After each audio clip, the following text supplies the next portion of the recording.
Bonjour à toute la communauté de Fleg. Une petite allusion que j'ai essayé d'établir dans la paracha de Shemot. Le père de Moshe Rabbeinu s'appelle Amram. Amram sont les initiales de Afar, poussière, Maïm, l'eau, Ruach, l'esprit ou le vent, et même, final, Moshe. Vous me direz qu'il manque ici le feu, le Hesh. On a dit poussière, eau et vent. Moshe Rabbeinu est appelé Penechama, le visage du soleil, et Yoshua le visage de la lune. Donc le soleil, c'est le feu. Donc dans le dernier mème de Amram, qui signifie Moshe, et que Moshe est appelé le visage du soleil, on obtient le dernier des 4 éléments. Or, Moshe Rabbeinu, toute sa vie, aura rencontré tous les éléments. Lorsqu'il va enterrer l'Égyptien, selon une version de la Gemara que possède le Maharal de Prague, le terme Vayar, il a tué, ça signifie vraiment qu'il a tué avec beaucoup de violence, et non pas en utilisant un nom divin. Mais en tout cas, il l'a enterré dans la poussière. Ensuite, Moshe Rabbeinu va utiliser la poussière également dans la plaie d'époux. Quand il va détruire le veau d'or, il va le réduire en poussière. L'eau qui va accompagner le Nil qui va porter son berceau, l'ouverture plus tard de la mer, le rocher qui va donner les eaux, le Nil qui va se changer en sang. Donc on trouve là aussi l'élément de l'eau. On retrouve l'élément de l'esprit par le roi Hakodesh, l'esprit saint.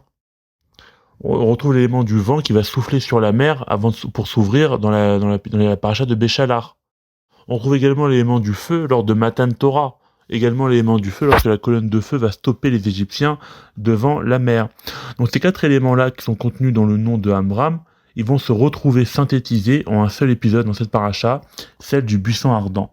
Pourquoi ? Parce que déjà dans le buisson ardent nous avons le feu qui se consumait, pas, donc on a le feu. On a également la poussière du buisson qui est rattachée à la terre, puisque Hachem lui ordonne d'enlever ses sandales avant de fouler la terre, donc on a l'élément de la terre. On a le Ruach, l'esprit, le Ruach HaKodesh qui planait dans cet endroit, puisque Hachem a parlé à Moshe. Et vous allez me dire, il manque l'eau. Comment Moshe Rabbeinu est-il tombé devant ce buisson ? Nos sages nous disent qu'il est parti rattraper un mouton qui s'était égaré, qui était en fait parti s'abreuver. Donc on retrouve l'élément de l'eau. C'est encore plus impactant quand on sait que selon la Mechita de Rabbi Shimon Yochai, au chapitre 3, passage 3, ainsi que dans le Midrash Tantruma, Shemot, chapitre 19, passage 1, lors de l'épisode du buisson ardent, la voix qui appela Moshe était en réalité celle de son père Amram. Tout est lié. Amram, c'est l'anagramme de Amram, le peuple élevé, puisque Moshe Rabbeinu va élever ce peuple qui était à l'esclavage en une nation de prêtres, Mamlechet Kohanim. Donc Moshe Rabbeinu va vaincre Paro avec l'eau. Il va vaincre plus tard le géant Og en utilisant son bâton, en le faisant tomber à terre. Il va prononcer un nom de Dieu pour tuer l'Égyptien, donc il va utiliser l'élément de l'air. Plus tard, quand la terre va s'ouvrir et engloutir Korah, c'est encore l'élément de la terre. Le feu qu'il va utiliser pour les korbanot, pour expier les fautes du peuple juif. Moshe Rabbeinu est le véritable maître des éléments. Il est le tzaddik Yesod, Olam Yesod, fondement, mais aussi les Yesodot, les éléments. Parce que Moshe Rabbeinu va totaliser tous ces éléments-là. C'est pour ça que la gematria de Amram est de 350, Moshe c'est 345. Si on compte le mot Moshe plus les 4 éléments, ça fait 350 comme son père.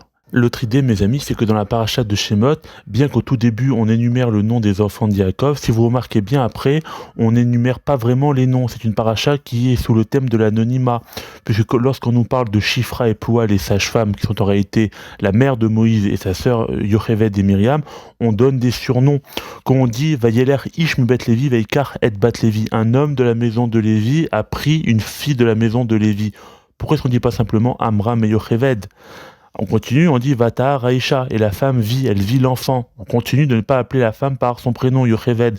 On dit l'enfant, Veine Hanar Boché. Et voici que le jeune, il pleurait. Pourquoi est-ce qu'on l'appelle pas Moshe ? Pourquoi est-ce qu'on l'appelle pas Yocheved? Pourquoi est-ce qu'on dit après Vatetatsa Vachoto Merachok? Sa sœur se tenait au loin pour voir ce qui allait lui arriver. Pourquoi est-ce qu'on l'appelle pas par le nom de Myriam?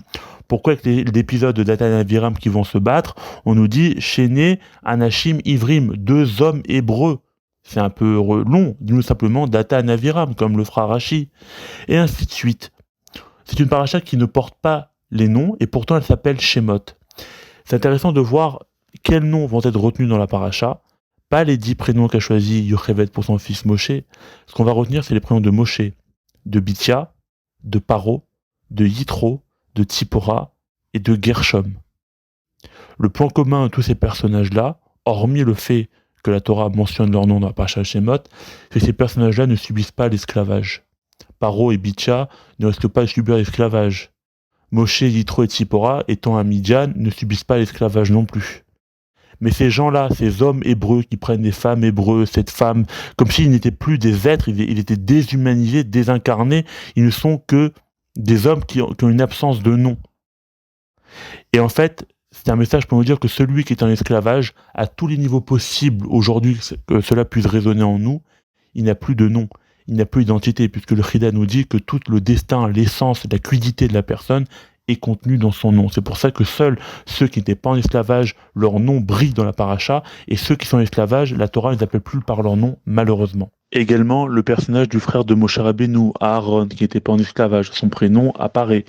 En fait, on comprend pourquoi est-ce que Akadosh Baruch Hu a choisi sur le prénom donné par Bitya qui fut retenu pour tous les temps et non pas les 10 prénoms choisis par Yocheved, parce qu'il ne fallait pas prendre le prénom d'une personne qui est encore en esclavage.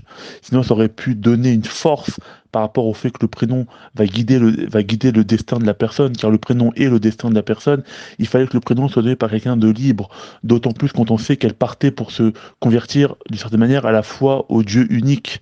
Donc elle est véritablement libre. Cette liberté va appeler un autre libérateur qui est Moshe Rabbeinu. Donc il fallait que le prénom de Moshe soit donné par une personne qui est libre. Et c'est pour ça que Shifra et Poua sont des surnoms. C'est-à-dire qu'elles ont mérité le titre de demi-prénom parce qu'elles ont commencé à comploter contre le tyran.